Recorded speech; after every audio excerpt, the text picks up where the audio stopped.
There exists a peculiar tragedy in the courts of human interaction, one that Niccolò Machiavelli observed with surgical precision throughout his years navigating the treacherous corridors of Florentine politics.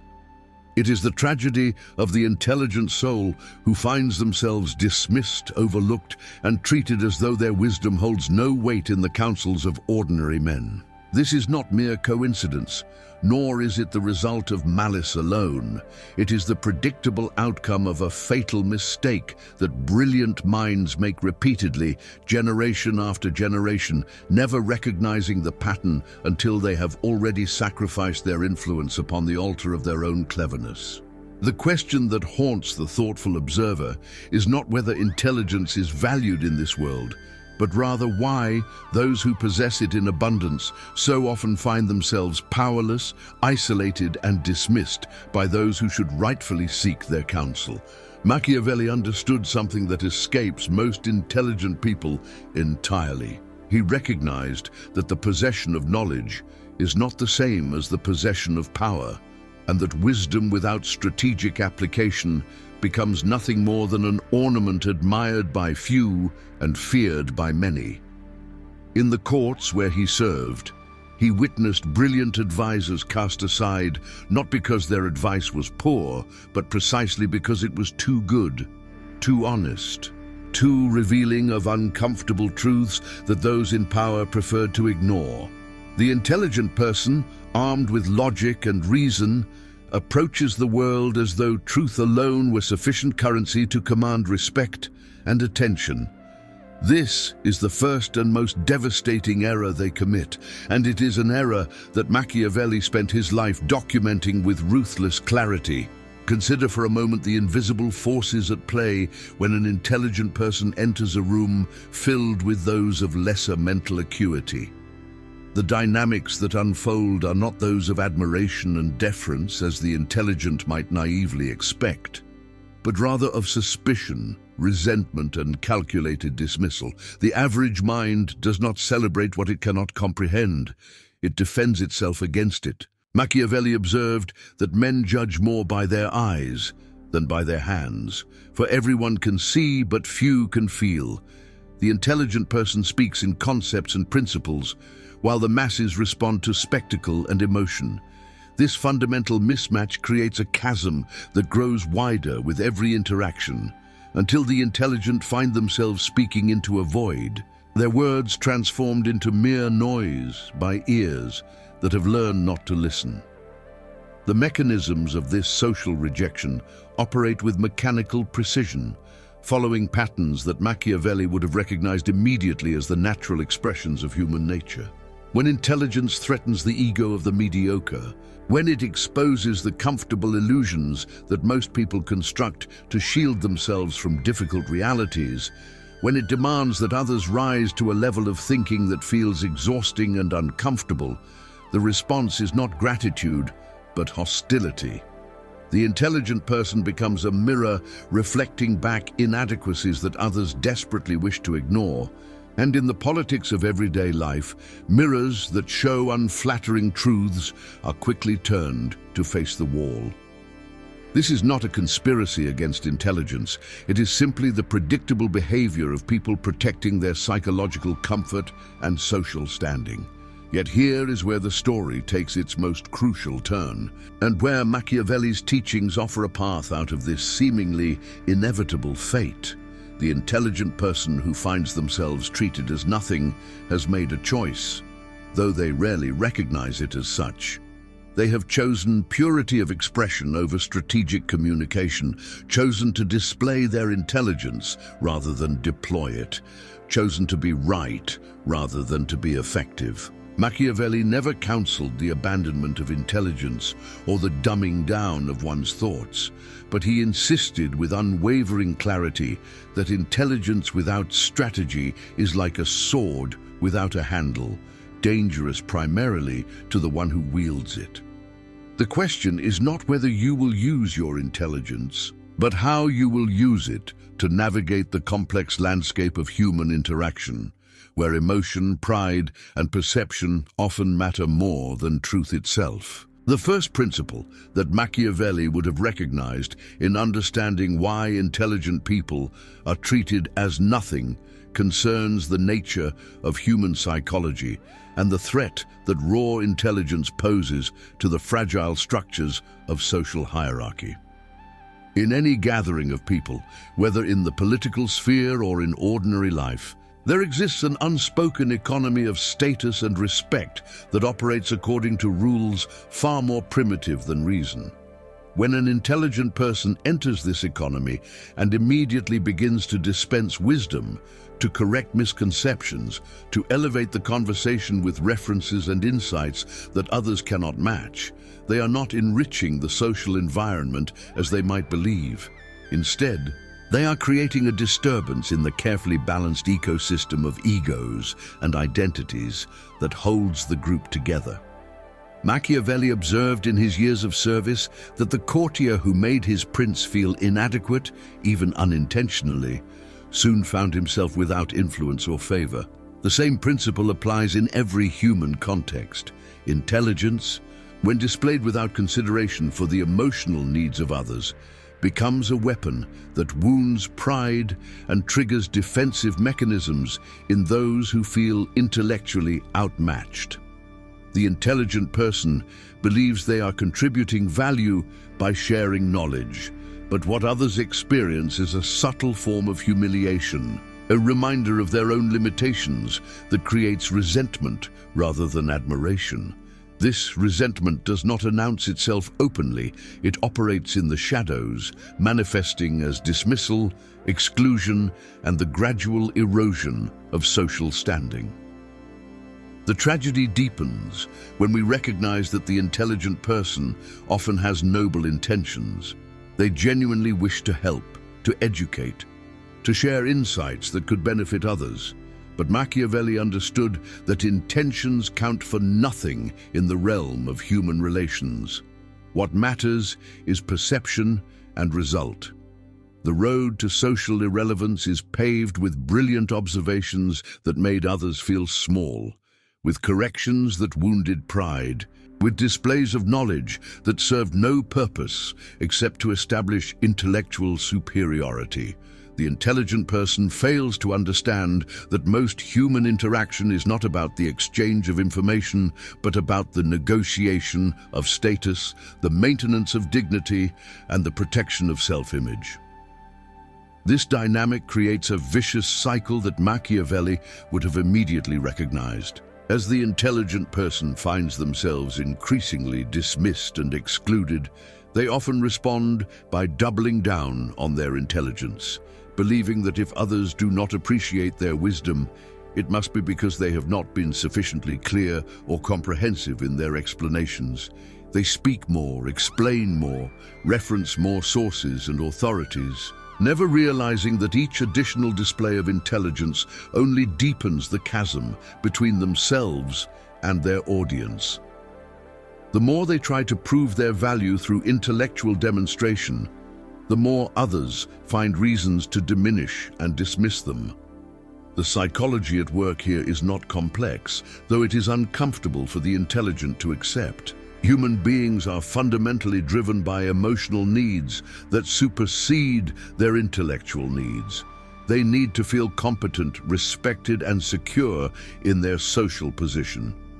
When someone's presence consistently threatens these needs, even inadvertently, the natural response is not to elevate oneself to match that person's level, but to diminish that person down to a manageable size. Machiavelli never suggested that this was admirable behavior, but he insisted that it was predictable behavior, and that anyone who wished to navigate human society successfully must account for this reality rather than pretend it does not exist. The intelligent person who fails to grasp this principle continues to operate under the illusion that truth and reason will eventually prevail, that their insights will be recognized and valued if only they persist in sharing them. This is perhaps the most dangerous delusion of all, because it prevents them from recognizing the need to adapt their approach. Machiavelli wrote that a wise man should always follow the paths beaten by great men and imitate those who have been supreme, so that even if his ability does not equal theirs, at least it will savor of it. The intelligent must learn to observe not just what is true, but what is effective, not just what should work in an ideal world, but what actually works in the world as it exists. The first step toward escaping the fate of being treated as nothing is therefore the acceptance of a hard truth that Machiavelli would have stated without hesitation. The world does not reward intelligence for its own sake. It rewards intelligence that serves the needs and protects the dignity of others. The brilliant mind that learns to deploy its gifts strategically, to share insights in ways that elevate others rather than diminish them, to make others feel wiser rather than smaller, begins to transform from a threat into an asset. This requires a fundamental shift in perspective, from seeing intelligence as something to display to seeing it as something to deploy. From viewing oneself as a teacher correcting ignorance to positioning oneself as a guide revealing possibilities. The second fatal mistake that condemns intelligent people to irrelevance lies in their relationship with truth itself. And here, Machiavelli's insights become particularly sharp and uncomfortable. The intelligent person typically develops an almost religious devotion to truth, seeing it as the highest value and believing that its articulation is always virtuous and necessary. They become truth-tellers in a world that often prefers comforting illusions to uncomfortable realities. And they fail to understand that this role, however noble it may seem, carries enormous social costs. Machiavelli observed that men are so simple and so ready to obey present necessities that one who deceives will always find those who allow themselves to be deceived. The inverse is equally true. One who insists on revealing every deception will always find those who resent the revelation. In the political sphere that Machiavelli knew intimately, the advisor who always spoke unvarnished truth to power rarely lasted long in his position, not because the truth he spoke was false, but because powerful people, like all people, surround themselves with narratives that support their decisions and protect their self-image. The intelligent person who barges into these carefully constructed narratives with facts and logic, dismantling comfortable fictions without regard for the psychological needs they serve, becomes not a valued counselor, but a source of discomfort to be removed. The same pattern plays out in every level of society, from corporate boardrooms to family gatherings, from social circles to academic institutions. The mistake here is not in valuing truth, but in failing to understand that truth-telling is a strategic act that requires timing, context, and consideration of consequences. Machiavelli would never counsel lying for its own sake, but he insisted that the wise person must understand when truth serves a purpose, and when it merely creates unnecessary conflict. The intelligent person, who prides themselves on always speaking their mind, on never filtering their observations for the sake of others' feelings, on calling out every error and misconception they encounter, is not demonstrating integrity. They are demonstrating a lack of strategic thinking that will inevitably lead to social isolation. Consider the dynamics that unfold when an intelligent person consistently points out flaws in others' reasoning, mistakes in their facts, or weaknesses in their arguments. Even when done with the best intentions, even when the corrections are accurate and potentially helpful, the cumulative effect is to position the intelligent person as a perpetual critic, someone whose presence brings not enlightenment, but discomfort and self-doubt. Machiavelli understood that people will forgive you for many things, but they will not forgive you for making them feel inadequate or foolish, especially if this happens repeatedly and in front of others. The intelligent person becomes associated in others' minds not with wisdom, but with judgment, and humans instinctively avoid and diminish those whose judgment they fear. The irony is that the intelligent person's commitment to truth often blinds them to deeper truths about human nature and social dynamics. They see themselves as champions of accuracy and reason, failing to recognize that most human communication is not primarily about information exchange, but about relationship maintenance, status negotiation, and emotional connection. When someone shares an idea in a social setting, they are often not seeking correction or improvement. They are seeking validation, connection, and the experience of being heard.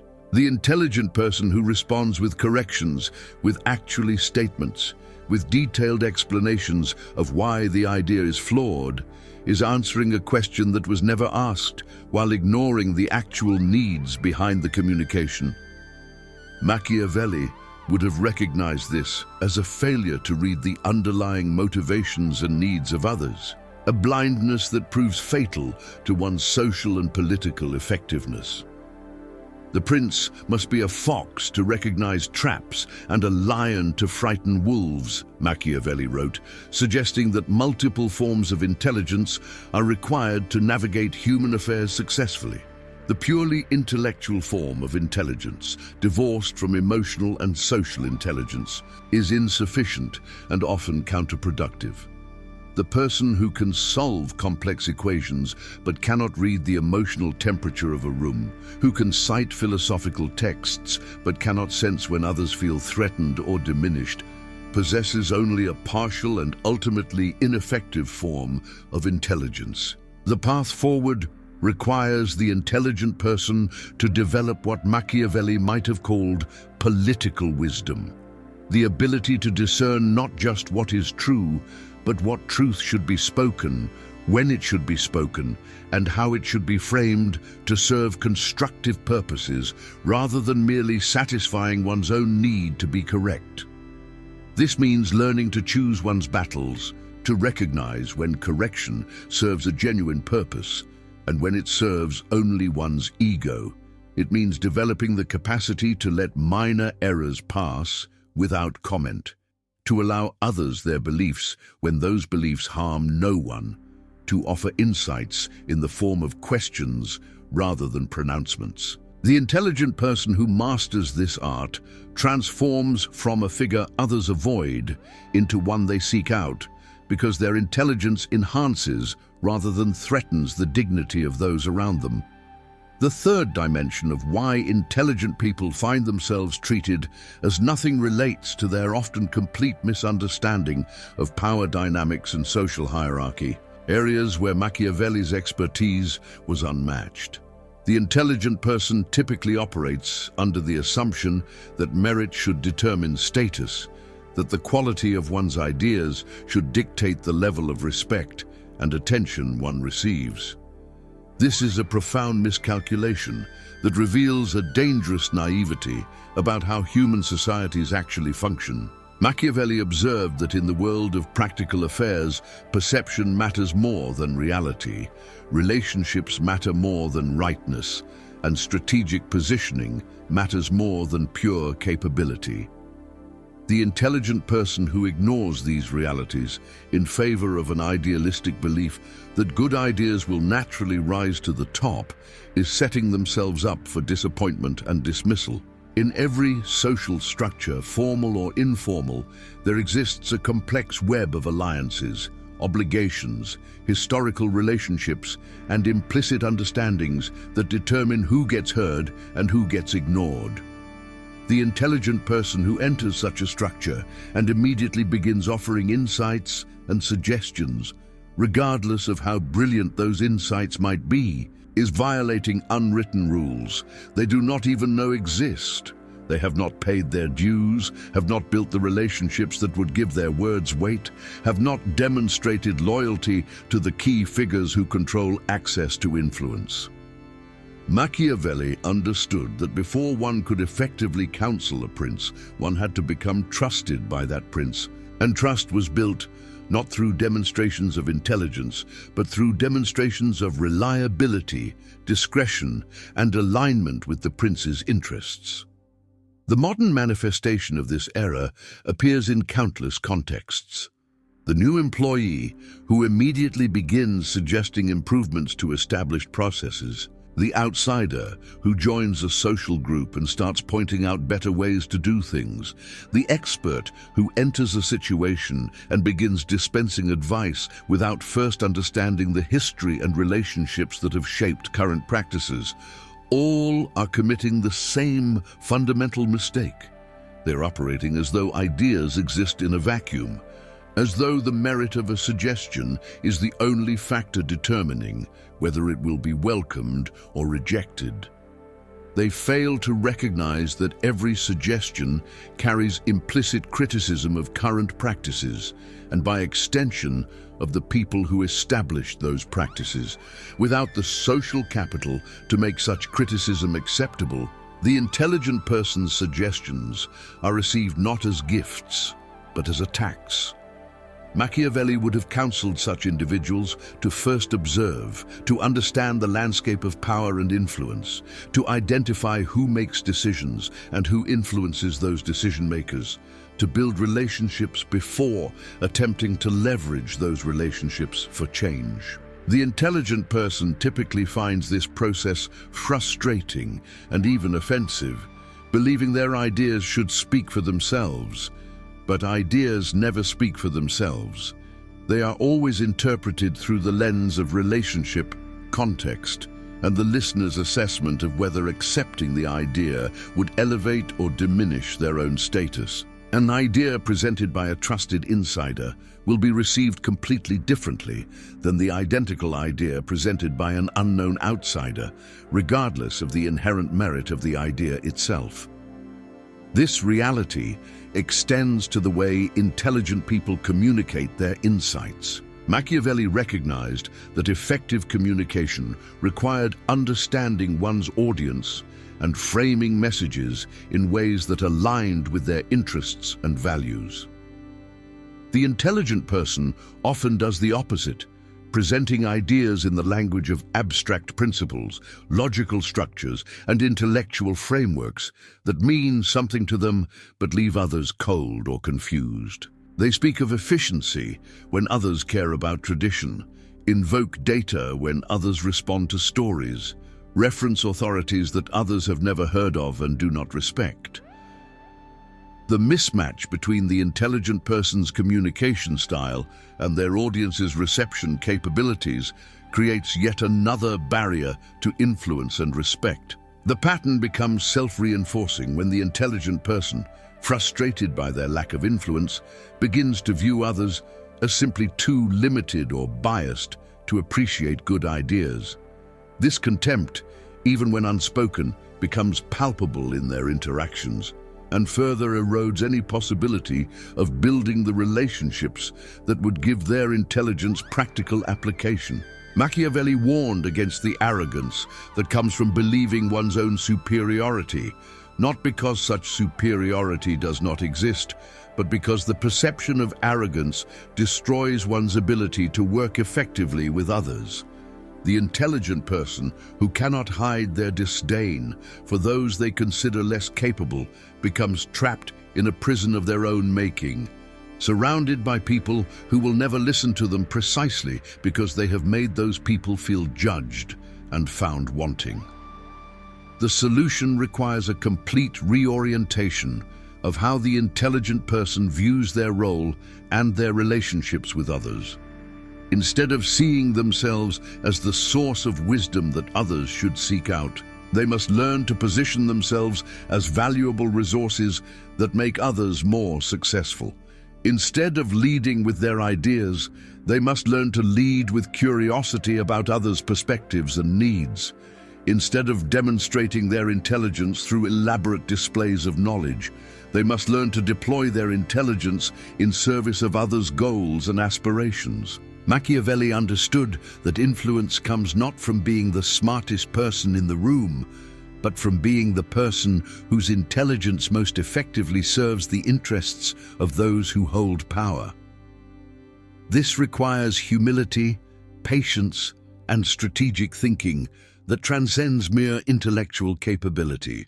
The intelligent person who learns these lessons begins to accumulate the social capital that transforms intelligence from a liability into a genuine asset. They learn to offer insights in ways that allow others to claim credit, to make suggestions that strengthen rather than threaten existing power structures, to frame their intelligence as a tool available for others' use rather than a trophy to be displayed. This is not about hiding one's abilities or pretending to be less capable than one is. It is about understanding that intelligence divorced from social skill and political awareness is ultimately powerless, while intelligence combined with strategic relationship building becomes formidable and valuable. Machiavelli would have recognized this transformation as the difference between the scholar and the statesman, between the person who knows and the person who can actually apply knowledge to achieve real-world results. The fourth fatal error that renders intelligent people socially irrelevant concerns their relationship with certainty and their inability to navigate the ambiguity that Machiavelli knew characterized most of human affairs. The intelligent person, having invested enormous energy in acquiring knowledge and developing analytical capabilities, typically approaches situations with confidence in their ability to identify correct answers and optimal solutions.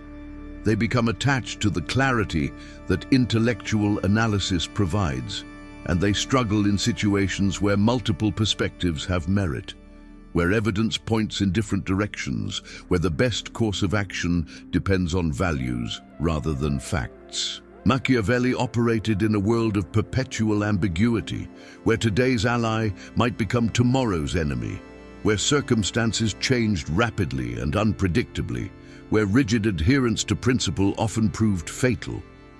He learned to value flexibility, adaptability, and the ability to hold multiple possibilities in mind simultaneously. The intelligent person who presents their views with absolute certainty, who treats their analysis as definitive truth rather than one perspective among several reasonable alternatives, creates resistance even when their analysis is sound. Machiavelli understood that people resist being told what to think, especially when such instruction comes wrapped in the arrogance of certainty. The courtier who told the prince, "This is definitely what you should do," was far less influential than the counselor who said, "Here are several possibilities, each with its advantages, and I believe this one aligns best with your goals and values." The latter approach preserved the prince's sense of agency and authority, while the former seemed to usurp it. The same dynamic plays out in every context where intelligent people interact with others. Moreover, the world simply does not cooperate with the intelligent person's desire for certainty as often as they would like. Many situations genuinely admit multiple valid interpretations. Many problems have several workable solutions, each with different trade-offs. Many questions cannot be answered with the precision that analytical minds crave. The intelligent person who cannot acknowledge uncertainty, who feels compelled to have an answer for everything, who treats provisional judgments as though they were established facts, loses credibility when their certainty proves unwarranted. Machiavelli counseled that it is better to be approximately right about important matters than precisely wrong, and that wisdom often lies in recognizing the limits of one's knowledge rather than pretending to omniscience. The attachment to certainty also makes intelligent people brittle in the face of new information or changing circumstances. Having staked their reputation on a particular analysis or recommendation, they find it psychologically difficult to revise their views when evidence contradicts their initial position. This creates the paradox of the intelligent person who becomes less adaptive than those with more modest intellectual pretensions, because the latter feel less invested in being right and more willing to adjust to new realities. Machiavelli observed that fortune favors the bold, but also rewards the flexible, and that the ability to change with circumstances while maintaining one's core objectives was the mark of true political wisdom. The intelligent person frozen in their positions by ego investment in those positions becomes increasingly irrelevant as the world moves on without them. The problem intensifies when intelligent people engage with each other, creating what Machiavelli would have recognized as destructive conflicts over matters where collaboration would serve everyone better. Two intelligent people, each certain of their own position, can generate endless debate that produces heat but little light, each marshalling evidence and arguments to defend their view while dismissing the other's perspective. These conflicts often center on matters where both positions have merit, where synthesis would be more valuable than victory. But the need to be right overpowers the desire to find workable solutions.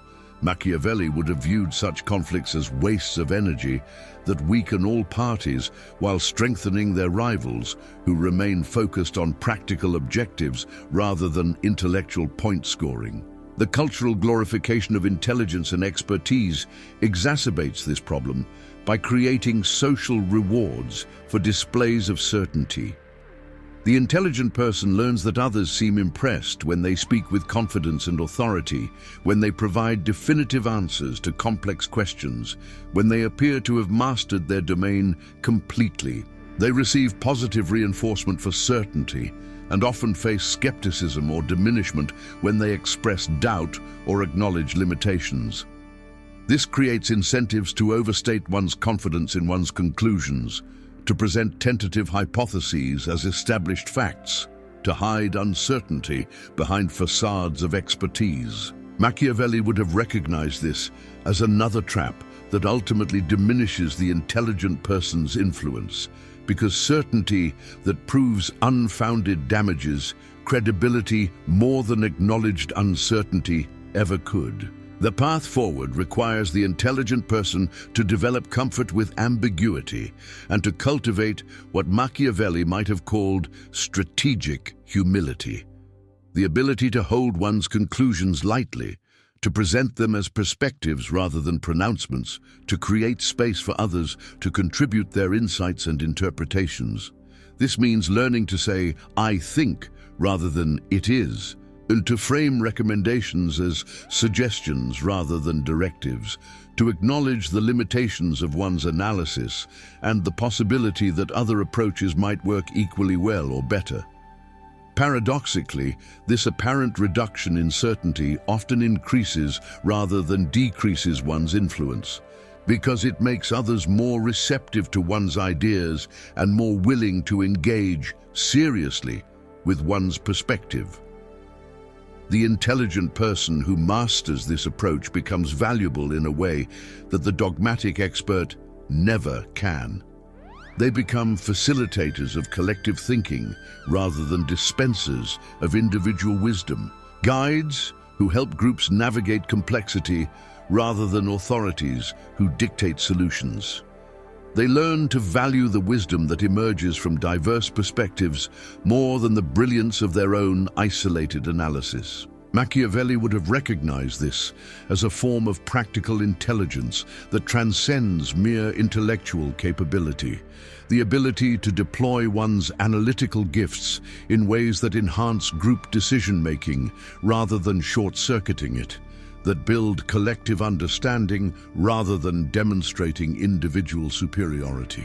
This is the intelligence that organizations and communities genuinely value and reward, because it makes everyone more capable rather than highlighting everyone's inadequacies. The fifth dimension of the intelligent person's self-imposed irrelevance concerns their failure to understand the role of emotion in human decision-making and their consequent inability to connect with others at a level deeper than intellectual exchange.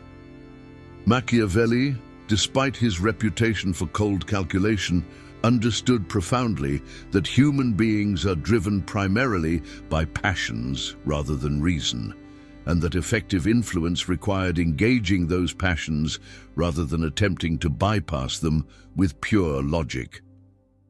The intelligent person typically makes the opposite error, believing that if they present sufficient evidence and airtight reasoning, others will necessarily be persuaded. They become frustrated when this does not happen, failing to recognize that they have not actually addressed the emotional foundations on which most human beliefs and behaviors rest. This manifests in countless ways that undermine the intelligent person's effectiveness. When someone expresses fear about a situation, the intelligent person responds with statistics showing the fear is irrational, not recognizing that the fear exists regardless of its rationality, and that dismissing it only creates distance. When someone shares excitement about an idea, the intelligent person immediately points out its flaws and limitations, not understanding that the emotional investment in the idea is more psychologically real than its objective weaknesses. When someone makes a decision based on values or intuition, the intelligent person lectures them about the superior methods of analytical decision-making, not grasping that different situations call for different decision-making approaches, and that values and intuition often encode wisdom that analysis cannot capture. Machiavelli would have recognized this as a fundamental misunderstanding of human nature. He wrote extensively about the need to understand what moves people, what they fear and what they desire, what gives them a sense of security, and what threatens their core identities. The intelligent person who cannot or will not engage at this emotional level remains perpetually puzzled by others' behavior, unable to predict it or influence it effectively. They retreat into the comfortable territory of ideas and analysis, creating an emotional desert around themselves that others instinctively avoid. The result is that even when their analysis is brilliant and their recommendations sound, they cannot generate the emotional buy-in necessary for their ideas to be implemented. The problem deepens when we consider that emotional connection is not merely instrumental, it is intrinsically valuable and forms the foundation of trust and relationship.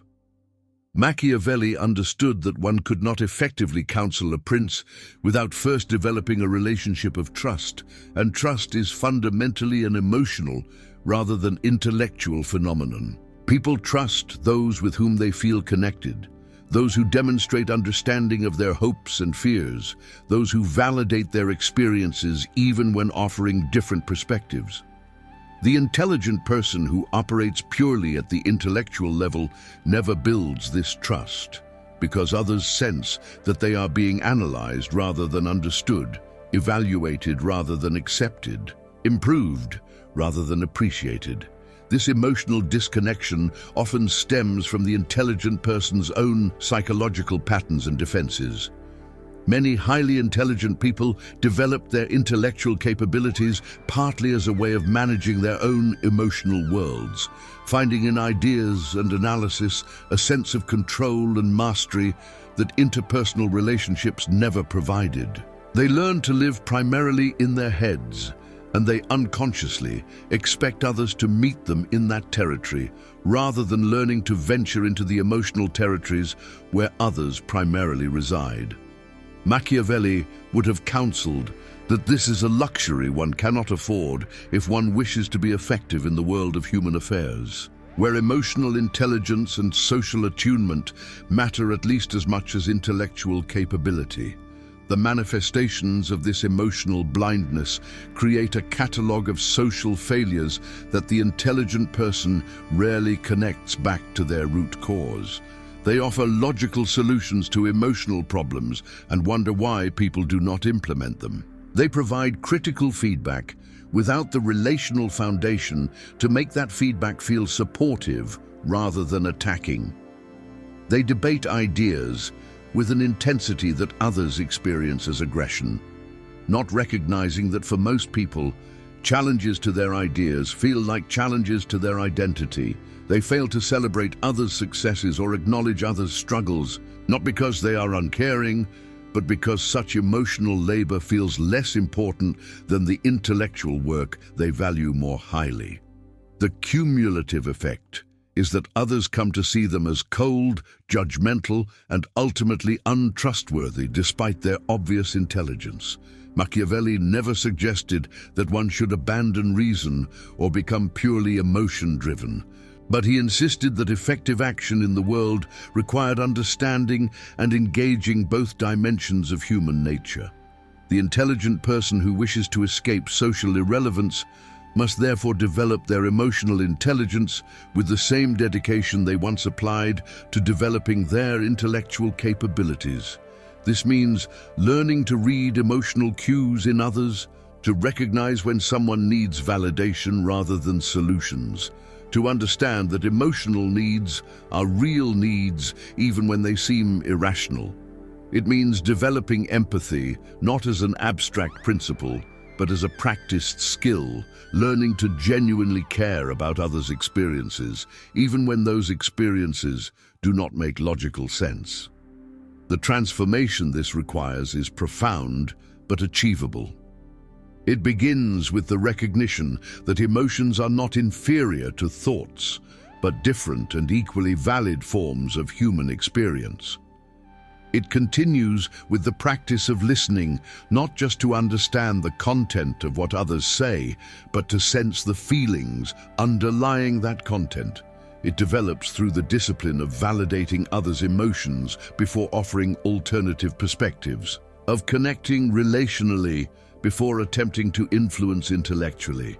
The intelligent person who undertakes this development discovers something surprising: that emotional connection does not diminish intellectual exchange, but rather enhances it, creating the safety and trust necessary for real learning and collaboration to occur. Machiavelli would have recognized this as the difference between the theorist and the practitioner, between those who understand human nature in the abstract and those who can work effectively with actual human beings in all their emotional complexity.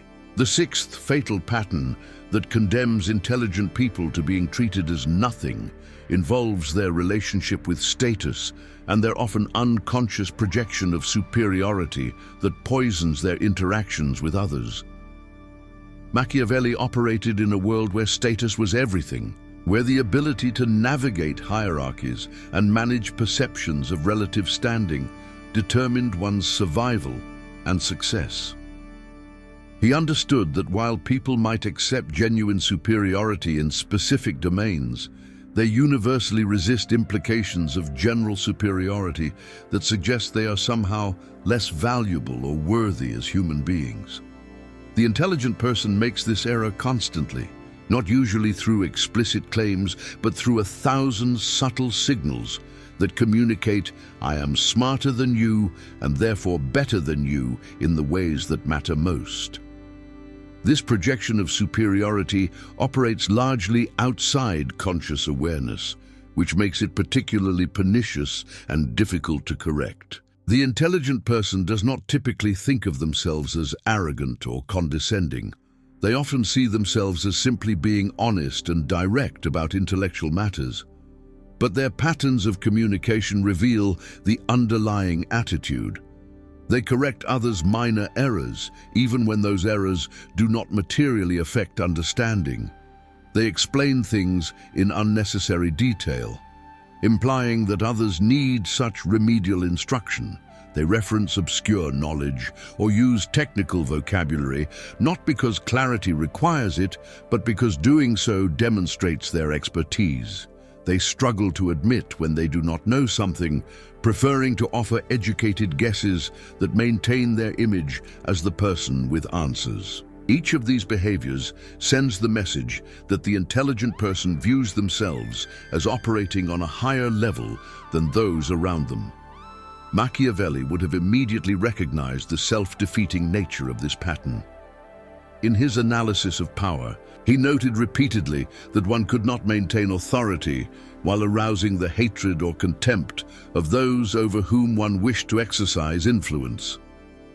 The intelligent person who projects superiority inevitably arouses resentment, even hatred, In those who feel diminished by that projection, this resentment operates beneath the surface of polite interaction, manifesting in passive resistance, in the failure to implement the intelligent person's suggestions, in the subtle exclusion from important conversations and decisions. The intelligent person, focused on their ideas rather than on relationships, often remains oblivious to this dynamic until they find themselves completely sidelined and wondering how it happened. The problem compounds when multiple intelligent people interact, creating hierarchies of intellectual one-upmanship that Machiavelli would have recognized as destructive status competitions. Each tries to demonstrate superior knowledge or analytical capability, turning conversations into contests rather than collaborations. They cite obscure sources, deploy technical terminology, make subtle corrections of each other's statements, all in service of establishing or maintaining intellectual dominance. These interactions become exhausting for participants and utterly alienating for observers who sense that they are watching a game whose rules they do not understand and in which they have no place. The intelligent people involved often enjoy these exchanges, finding them stimulating and engaging, never recognizing how they are marginalizing themselves from broader social participation. The cultural context of modernity exacerbates this problem by creating environments where intellectual achievement is valorized and made central to identity in ways that would have seemed strange to Machiavelli's contemporaries. Education systems sort people based on intellectual capability and explicitly reward those who excel in analytical tasks while marginalizing those with other forms of intelligence. Professional environments often reinforce these patterns, creating cultures where intellectual credentials and analytical prowess determine status and compensation. The intelligent person grows up in systems that consistently tell them their intelligence makes them more valuable, and they internalize these messages so deeply that they struggle to recognize how destructive they become outside the specific contexts that generated them. Yet here is where Machiavelli's wisdom becomes most valuable. He understood that true status, the kind that translates into genuine influence and power, comes not from asserting one's superiority, but from making others feel elevated by one's presence. The leader people follow most devotedly is not the one who demonstrates superior capabilities, but the one who makes followers feel more capable themselves. The advisor who maintains influence is not the one who shows the prince how much smarter they are, but the one who makes the prince feel wiser for having consulted them. This principle applies universally across all contexts where intelligent people seek to have impact and influence. The transformation required is simultaneously simple and profound. The intelligent person must learn to view their intelligence not as a marker of superior worth, but as a tool that can be deployed in service of others' success and flourishing. This means actively looking for opportunities to make others shine rather than shining oneself, to facilitate others' good ideas rather than always being the source of good ideas, to ask questions that help others think more clearly rather than providing answers that demonstrate one's own clarity. It means developing genuine appreciation for forms of intelligence and capability different from one's own. Emotional intelligence, practical wisdom, creative thinking, interpersonal skill, moral courage, and recognizing that these capabilities are not inferior to analytical intelligence, but equally valuable and often more consequential in determining life outcomes. Machiavelli would have counseled that this is not about false humility or pretending to be less capable than one is. It is about strategic positioning based on accurate understanding of how human status dynamics actually work. The person who elevates others accumulates social capital and genuine respect in ways that the person who elevates themselves never can.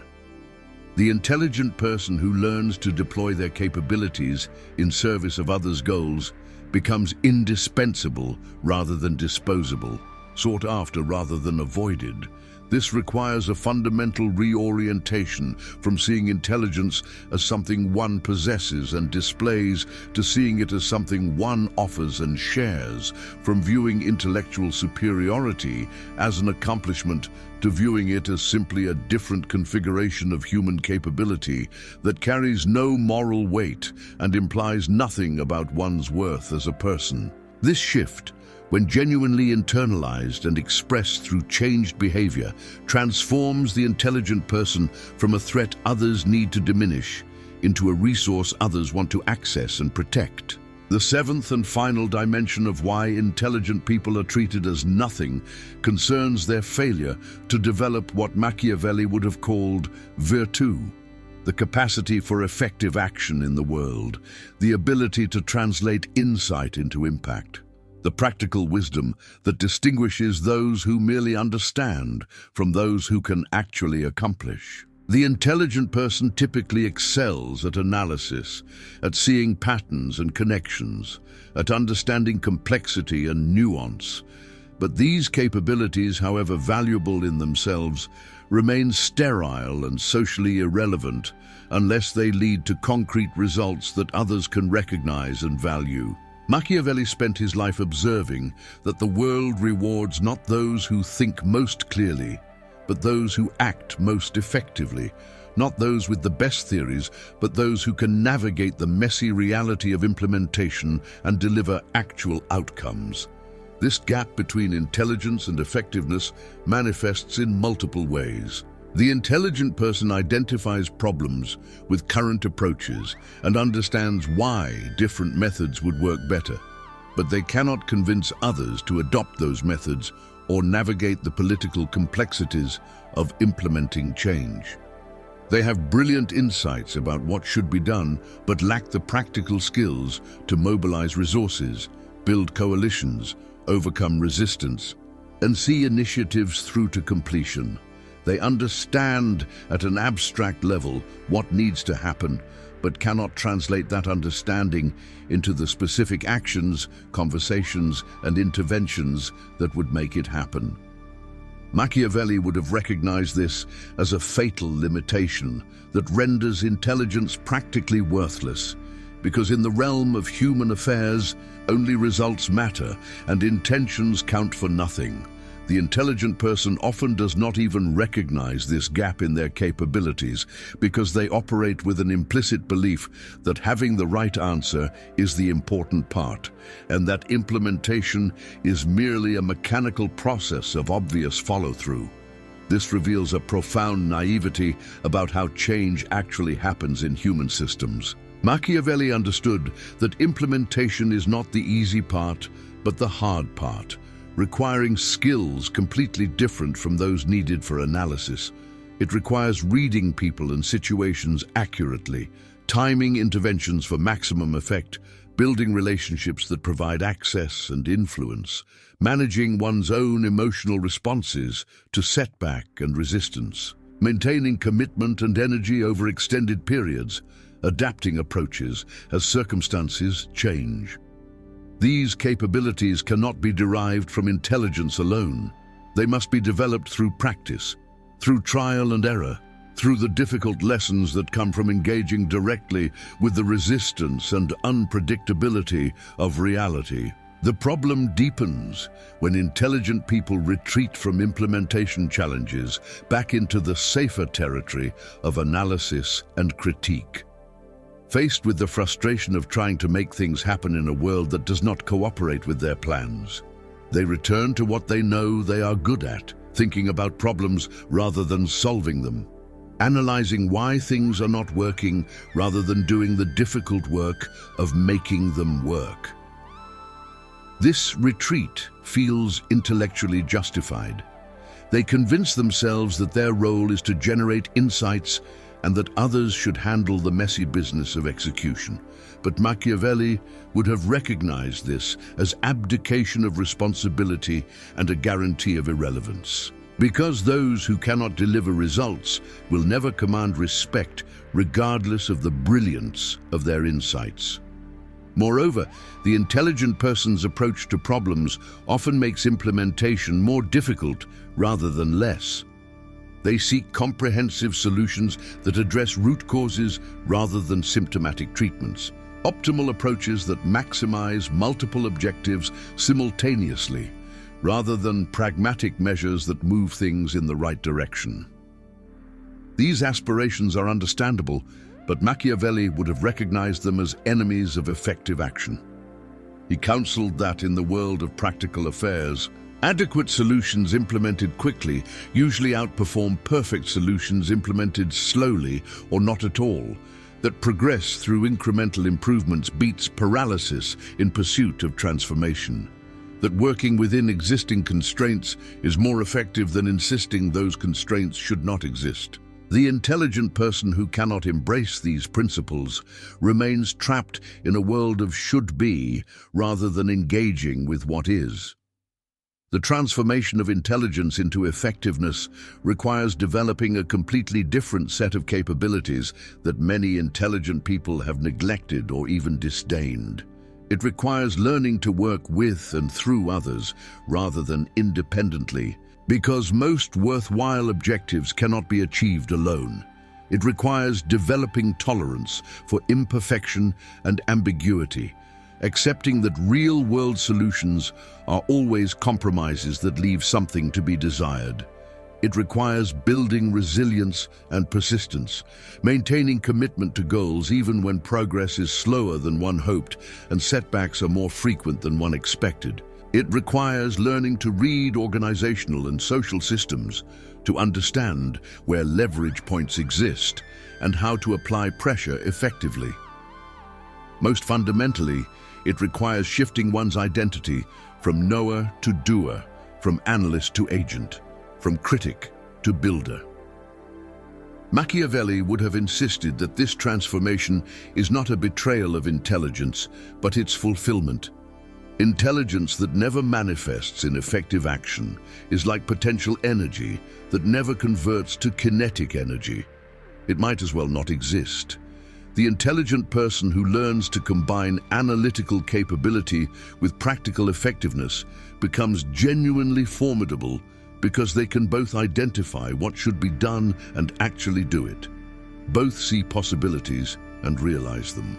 This is the form of intelligence that organizations and communities genuinely value and reward, because it delivers actual benefits rather than merely pointing out how things could be better if only someone would do something about it. The development of effectiveness requires the intelligent person to get uncomfortable in ways they typically avoid. It means taking responsibility for outcomes rather than just offering suggestions, accepting accountability for results rather than just identifying optimal approaches. It means engaging with the frustrating, unpredictable, emotionally demanding work of coordinating with other humans, managing conflicts, negotiating compromises, and maintaining motivation through setbacks. It means accepting that one will often fail, that first attempts rarely succeed, that effectiveness is developed through iteration and learning rather than derived through pure thought. Machiavelli operated in an environment where failure often meant death or exile, yet he never counseled avoiding action because it was risky. He understood that the only alternative to risky action was certain irrelevance, and that fortune favors those bold enough to engage with reality despite its dangers and uncertainties. The intelligent person who completes this transformation discovers something that Machiavelli knew, but that cannot be learned secondhand. That there is a satisfaction in effective action that pure thought can never provide.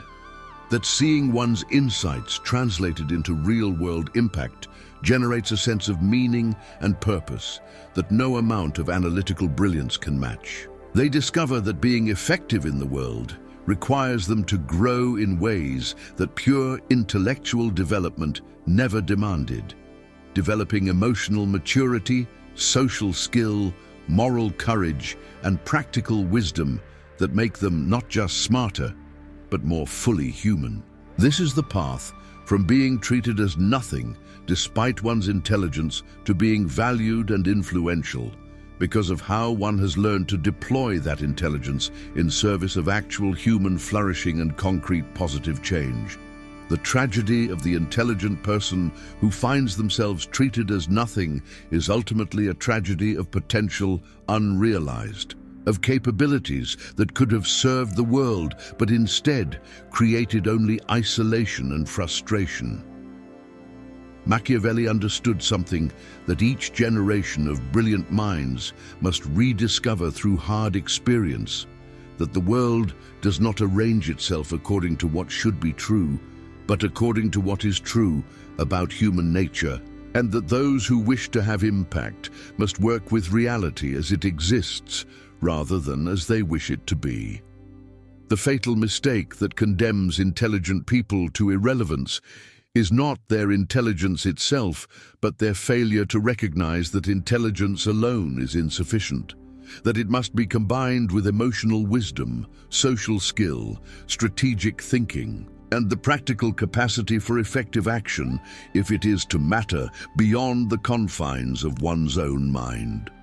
Everything discussed here points toward a single transformative insight that Machiavelli would have recognized immediately. The question is not whether you are intelligent, but whether you are wise enough to deploy your intelligence in ways that serve rather than alienate, that build rather than critique, that connect rather than separate. The intelligent person who grasps this distinction and commits to the difficult work of developing the complementary capabilities that make intelligence valuable begins a journey that transforms not just their social standing, but their entire relationship with the world and with themselves. They learn that the goal is not to be the smartest person in any room, but to be the person whose intelligence helps everyone in the room become more capable, more effective, more successful in pursuing what matters to them. This transformation requires courage of a kind that purely intellectual work never demands. It requires the courage to be vulnerable, to admit uncertainty, to make mistakes in full view of others, to care about relationships and outcomes in ways that open one to disappointment and pain. It requires the courage to let go of the identity of brilliant individual operating alone and to embrace the messier, more complex identity of effective contributor working with and through others. It requires the courage to value results more than recognition, to prioritize impact over being right, to measure one's success not by how impressively one thinks, but by how much positive change one creates in the world. Machiavelli never promised that this path would be easy, but he insisted that it was the only path that led to genuine influence and to a life that mattered beyond one's own internal experience. The intelligence you possess is a gift, but like all gifts, it can be either wasted or invested wisely. Every moment you spend demonstrating how smart you are, instead of deploying your intelligence to serve others' needs, is a moment of opportunity lost. Every interaction where you choose to be right rather than effective is an interaction that moves you further toward irrelevance. Every time you retreat into the comfortable territory of analysis rather than engaging with the difficult work of implementation is a choice that diminishes your potential impact. Machiavelli would tell you that you are running out of time to make different choices, that the world is moving forward with or without your contributions, that the decision to transform your intelligence from liability to asset is one only you can make, and one that becomes more difficult the longer you delay. The path forward is clear, even if it is not easy. Begin today to observe your own patterns with the same analytical rigor you apply to external problems. Notice when you correct others unnecessarily, when you project superiority, when you prioritize being right over being effective, when you retreat from emotional engagement, when you offer criticism without relationship to support it. Notice these patterns without judgment, but with commitment to change, and begin practicing different approaches.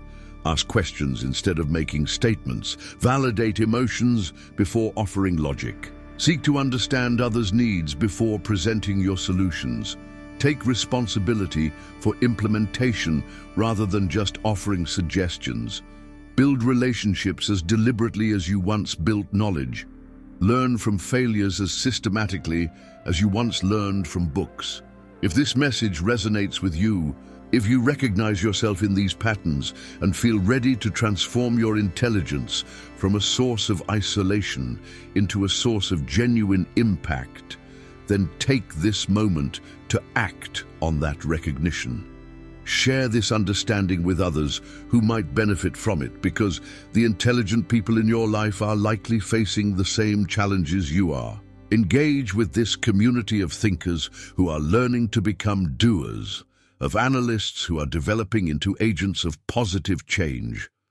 Subscribe, comment with your own experiences and insights, and join others who are committed to the difficult but rewarding work of making intelligence matter in the world. Machiavelli would tell you that fortune favors those who act on their insights rather than merely contemplating them, and that the choice to begin this transformation is itself the first test of whether you have learned the lessons his life and work offer.